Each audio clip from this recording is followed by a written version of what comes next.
بسم اللہ الرحمن الرحیم۔ اسلامک ہاکس کے پیارے دوستو، میں ہوں شہباز رحیم اور آپ دیکھ رہے ہیں اسلامک ہاکس۔ برمودا تیکون دجال کے چیپٹر 6 میں آپ تمام دیکھنے اور سننے والوں کو خوش آمدید۔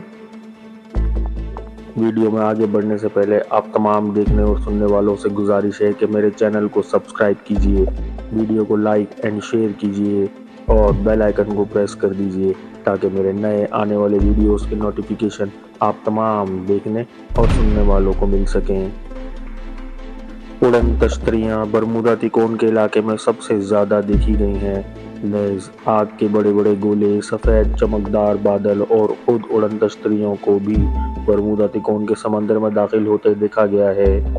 اس کے علاوہ گمنام طیارے فضا سے اس طرح اس میں داخل ہوتے دیکھے گئے ہیں جیسے وہ سمندر میں نہیں بلکہ اپنے رن وے پر اتر رہے ہوں۔ اگر آپ بادل کو دیکھیں کہ اس کا ایک حصہ آسمان کی جانب بلندیوں میں ہے اور دوسرا سرا برمودا تیکون کے پانی میں داخل ہو رہا ہے، یا بہت بڑے آگ کے گولے کو اڑتا ہوا یا کسی کا پیچھا کرتا ہوا دیکھیں تو ایسے واقعات کی کیا سائنسی تشریح کریں گے۔ پیارے ساتھیوں، اسی طرح بڑے بڑے طیارے ہزاروں لوگوں کی آنکھوں کے سامنے سمندر کے اندر یوں داخل ہو جائے جیسے سمندر نے ان کے لیے اندر جانے کا راستہ بنایا ہو۔ کوئین الزبتھ اوول پر ناسا سے نیو یارک براستہ برمودا تیکون جا رہا تھا۔ موسم صاف اور سمندر پرسکون تھا۔ آگ کے گولے، سفید چمکدار بادل اور اڑن تشتریاں، اگر ان سب کو گہری نظر سے دیکھا جائے تو یہ ایک ہی سلسلے کی کڑی نظر آتی ہے۔ ایسا لگتا ہے گویا اڑن تشتری کو چھپانے کے لیے یہ بادل اور قہر مصنوعی طور پر کیمیائی عمل سے پیدا کی جاتی ہے۔ برمودا کے اندر آگ کے گولوں کا داخل ہونا بھی معروف چیز ہے۔ ڈبلیو.جے. مورسی، جو کہ ایک سی مین ہے، ایسی ہی صورتحال سے دوچار ہو چکا ہے۔ ڈبلیو.جے. مورسی کا بیان ہے کہ وہ سن 1955 میں اٹلانٹک سٹی نامی جہاز پر کام کر رہا تھا۔ صبح کا وقت تھا۔ واچ آفیسر میرے پاس آ کر کھڑا ہوا۔ تھوڑی دیر بعد اس نے چیخ ماری۔ جہاز پاگلوں کی طرح ایک دائرے میں چکر کاٹنے لگا۔ تب ہم نے دیکھا کہ آگ کا ایک گولا بڑی تیزی کے ساتھ جہاز کی طرف آ رہا ہے۔ میں خوفزدہ ہو کر عرصے پر کود گیا۔ میرے ایک ساتھی نے مجھے دھکا دے کر عرصے پر اپنے ساتھ گرا لیا۔ وہ آگ کا گولا ہمارے اوپر سے گزر گیا۔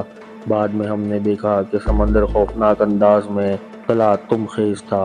ہم کپتان کے کمرے کی طرف دوڑے۔ وہاں کمپاس سمت بتانے کا آلہ ناکارہ پڑا تھا اور سارا راستہ وہ خراب ہی رہا۔ برمودا تیکون کے اوپر اکثر انتہائی چمکدار بادل اور سفید چمکدار قہر بھی دیکھے جاتے رہے ہیں۔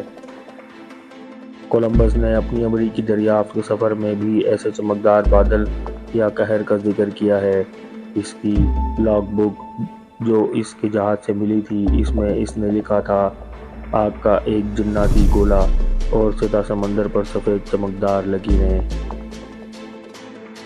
محققین کا کہنا ہے کہ یہ قدرتی بادل نہیں ہے، کیونکہ یہ چمکدار بادل بالکل صاف موسم میں، جہاں کسی بادل کا نام و نشان بھی نہیں ہوتا، اچانک سامنے آ جاتے ہیں، اور برمودا تیکون کے پانی کے اندر آتے جاتے بھی ان کو دیکھا گیا ہے۔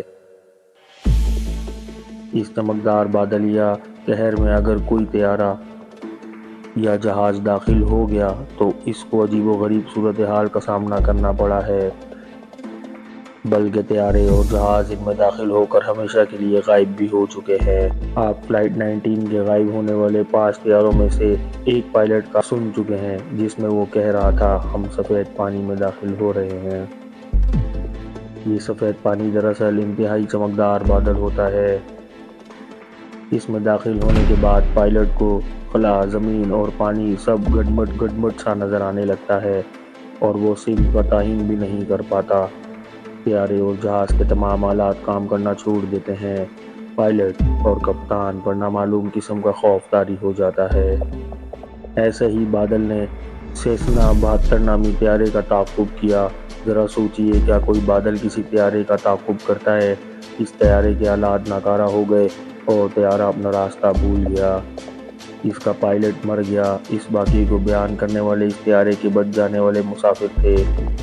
ایک اور طیارہ بونانزا روس کی حدود سے نکلتے ہی ایک بادل میں گھس گیا، اس کا ریڈیائی رابطہ منقطع ہو گیا، پھر 4 منٹ بعد ہی بحال ہوا، لیکن پائلٹ نے خود کو میامی فلوریڈا پر پایا۔ پیٹرول کی مقدار اس مقدار سے 25 گیلن زیادہ بتا رہی تھی جو اس وقت طیارے میں ہونی چاہیے تھی۔ یہ مقدار اتنی تھی کہ اینڈروس میامی تک کے سفر میں خرچ ہونی تھی۔ اس کا مطلب یہ تھا کہ طیارہ میامی تک اپنے انجن کے ذریعے نہیں بلکہ اسی پراسرار بادل کے ذریعے پہنچا تھا۔ پیارے ساتھیوں، ویڈیو میں آج کے لیے بس اتنا ہی، ملتے ہیں اگلے چیپٹر میں۔